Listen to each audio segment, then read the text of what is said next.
কোন বিপ্লবের ফলে রাশিয়ায় জারতন্ত্রের পতন হয়?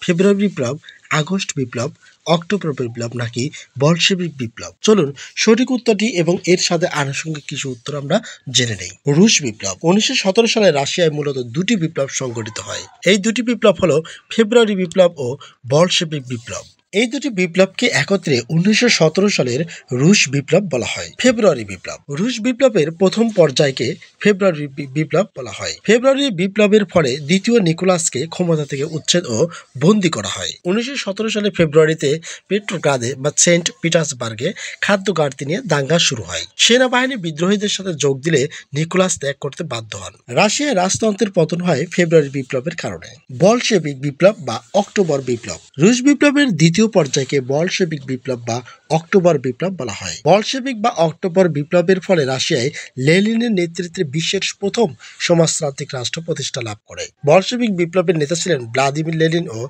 Leone Trotsky. সেই হিসেবে সঠিক উত্তরটি হচ্ছে ফেব্রুয়ারি বিপ্লব। অর্থাৎ ফেব্রুয়ারি বিপ্লবের ফলে রাশিয়ায় রাজতন্ত্রের পতন হয়।